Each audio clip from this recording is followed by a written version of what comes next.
Hey ladies and gentlemen, welcome back to the channel. As always, it is Nick here, back with your daily crypto news and analysis, and today we're going to be talking about Ripple XRP and a few things in regards to the SEC lawsuit and some exciting things to talk about as well. And we're going to mainly focus on what would happen if Ripple did lose this lawsuit, because I do see that question coming up a lot on this channel. So overall, let's just jump into it. Let's talk about the overall crypto market. So we do see Bitcoin kind of ranging around the 61.5K mark still.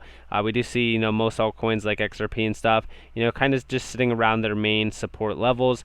Nothing too exciting is being happened right now throughout the entire market. So I'm not going to really kind of keep you guys updated on that. I'll probably update you guys tomorrow when I wake up, kind of get some more validation on a lot of price action happening throughout the market. Now, before we just fully jump into this video, I just want to say, if you guys do want more of my content, my exit strategies, all that kind of stuff, you guys could get that on NCashOfficial.com. I release a ton of products on here. So if you guys are looking to get more updates and more insights on the crypto market and all that kind of stuff, you guys can at NCashOfficial.com. But with that being said, let's jump into it and let's talk about this SEC case. Now, I do want to talk to you guys a little bit about this. This case becomes less about Ripple as each day passes. It's now much bigger than XRP. And we do see here that there is 45,000 plus XRP holders on this that signed this class action lawsuit against the SEC. Now, if you guys have not signed this, I do think that you should, especially if you live in the US. You guys could find this under Johnny Deaton's tweet here. I signed this because, listen, there is going to be a day where the XRP holders who were hurt during this SEC lawsuit because they were definitely not protecting investors will reign supreme over the SEC. This is an issue. This SEC lawsuit has always been a joke. It's always been, an idea of manipulation and corruption throughout the idea of picking losers and winners in this entire market. And just to really give you guys an insight on how that is possible, just go read this tweet from Johnny Deaton, the XRP holders versus the SEC Gov versus Ripple. It lays out everything from the SEC, picking winners in regards to Ethereum and Bitcoin, to the XRP lawsuit, all the way from, One River to everything, including from the day that Jay Clayton stepped out of the door of the SEC. It is greatly laid out. It's incredible. The corruption that bleeds throughout these tweets is absolutely, it's nauseating, to be completely honest with you, because when we're talking about what has been happening with Ripple and XRP throughout this entire time, it's actually sad. It's truly sad to see the amount of corruption that is being laid out by a government official, governance body like the SEC. It's just surprising to me. Now, I do want to talk to you guys about how bad it can get for XRP with this lawsuit. We do see here there has never been a crypto case in which this has happened, so this would be uncharted waters, but the effect of any order would be absolutely devastating. Now, this goes back to yesterday. Now, we do see here the SEC versus Ripple lawsuit is getting tense. After several winning rounds for Ripple, the SEC is back, putting pressure in the form of the motion to compel Ripple to hand over recordings that will support the agency's case that XRP was marketed as a security. Now, again, we do see here, this goes back to Jeremy Hogan. By the way, shout out Jeremy Hogan. But we do see here he pointed out two scenarios that could lead to the SEC to victory. The marketing scenario is like Telegram, which was at the time developing the blockchain project Gram. The SEC wants to lead the court to the conclusion that a reasonable purchaser of XRP would expect a profit from Ripple's continued support of XRP. The SEC has already found evidence that proves its case. One example provided by attorney Hogan is Ripple CTO David Schwartz's comment in 2013. As a corporation, we are legally obligated to maximize shareholder value. With our current business model, that means acting to increase the value and liquidity of XRP. That is one path to victory for the SEC, but it is not the worst case scenario because the marketing path does not focus on anything inherent to XRP itself, just how it was sold by Ripple. The first scenario would be limited to disgorgement damages and perhaps injunctive relief, but could it amount to a finding that XRP is inherently a security, the attorney asked. A similar scenario would be Kin Interactive, which was sued by the SEC for the sale of unregistered securities. The court ordered a fine, but didn't contain a finding that the Kin token was a security.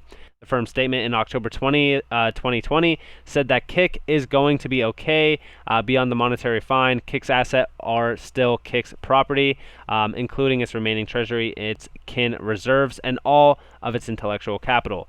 With this settlement, Kik is able to continue active development on the open source Kin SDK and their new wallet app code. So of course, we do see here, raise 2 questions for the scenario in which Ripple loses the case. Can Ripple continue its business after paying the disgorgement judgment and without potentially being able to sell XRP except to perhaps accredited investors? Will the exchanges feel confident enough to relist XRP?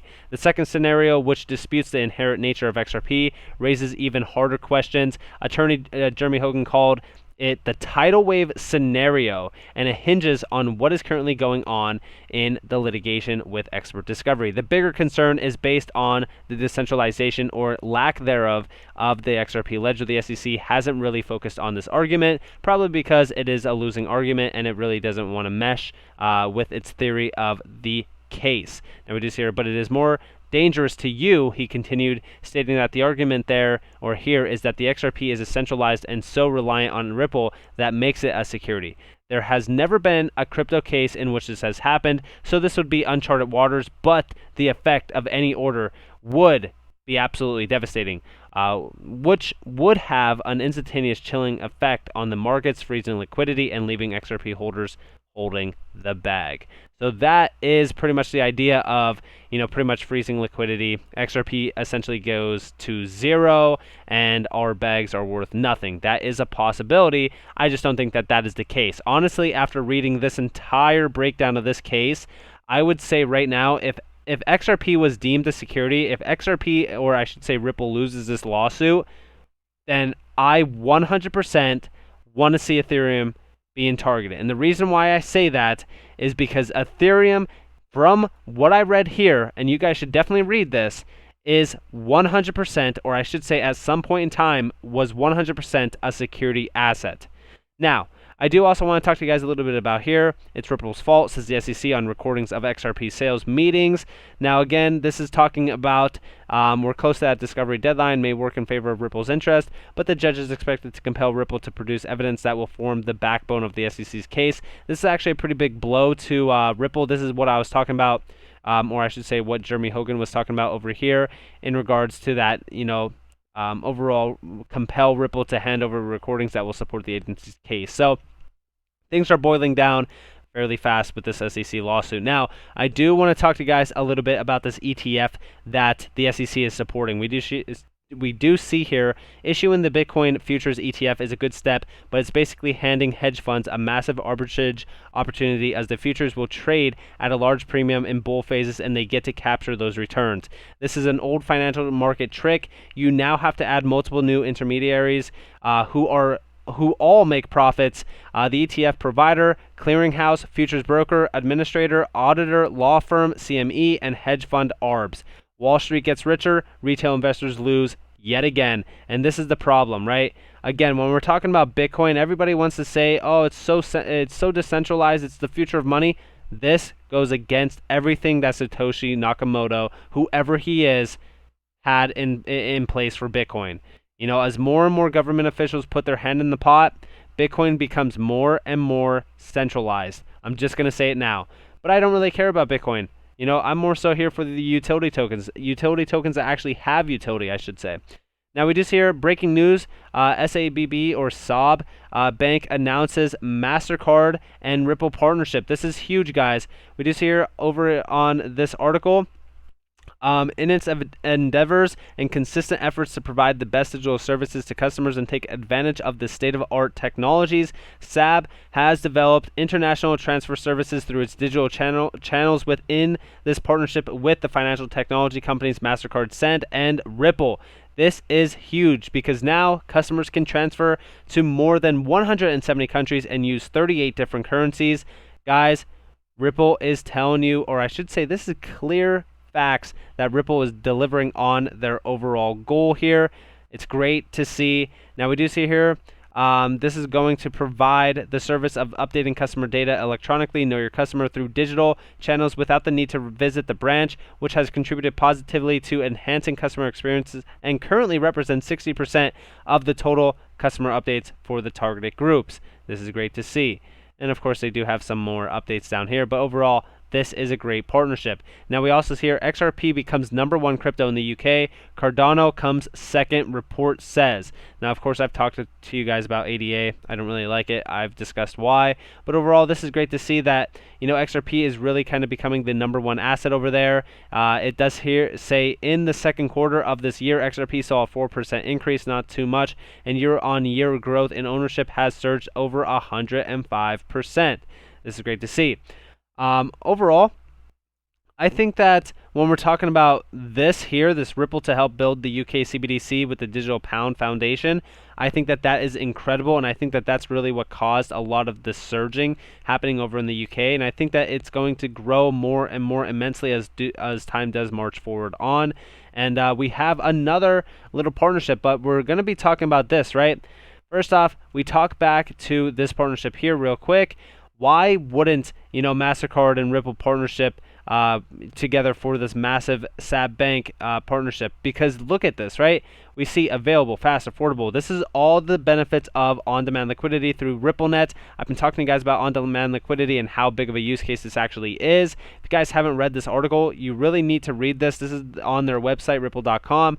Guys, on-demand liquidity is going to free up so much capital. It's going to eliminate nostril accounts under Swift's name, and it's ultimately going to march us forward on in a digitized age of finance and really get rid of that pre-approved payment garbage that everybody is using on a day-to-day basis that is not only expensive, it's extremely slow and inefficient, and I think that Ripple with XRP is really solving this problem, and I think that the SEC is really kind of, stopping that innovation happening at the key focus point, and I think that once we do get out of this SEC lawsuit, which I still think, I have zero doubt that Ripple wins, right? I think that we easily win this lawsuit, and honestly, as we do march forward on in time, I could see Ripple and XRP really growing to astronomical rates, especially considering the fact that Ripple wants to do an IPO listing. Now, we also have this partnership as well. Justin, Ripple partner InstaRem announces corridor from Hong Kong to China.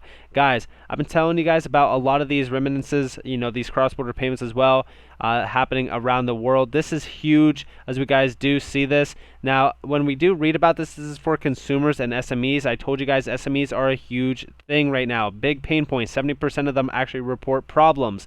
With the new currency introduced, users have the ability of sending money in either Hong Kong dollar or US dollar to China, where recipients will receive this in the Chinese yuan.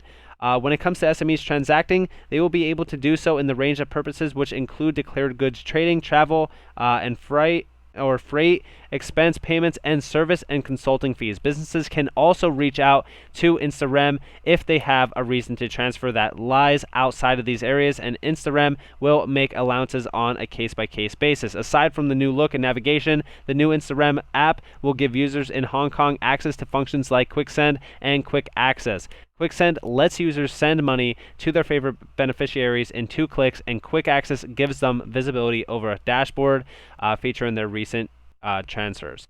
This is huge, guys. And again, we do see here how payments improved InstaRem and BTEC's customer experience.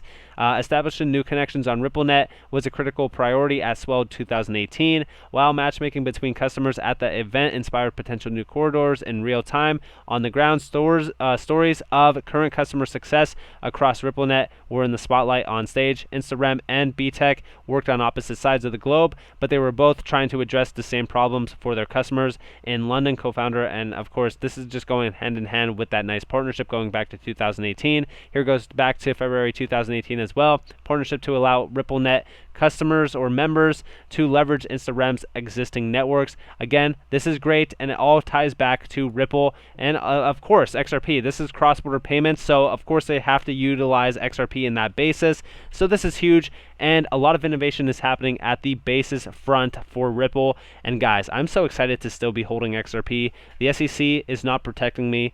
Honestly, I seriously don't understand how they could continue to say that, motto. We're here to protect investors when they clearly are not. They're here to protect their own ROI in regards of, Bitcoin and Ethereum. So with that being said, I hope that you guys enjoyed this video. If you guys did, definitely leave a like, subscribe, to notifications on. If you guys do want more free content, you guys are more than welcome to follow me on Twitter and join the free Discord down in the description below. As always, I hope that you all have a beautiful day or a beautiful night wherever you guys are. This has been Nick. Peace out, guys.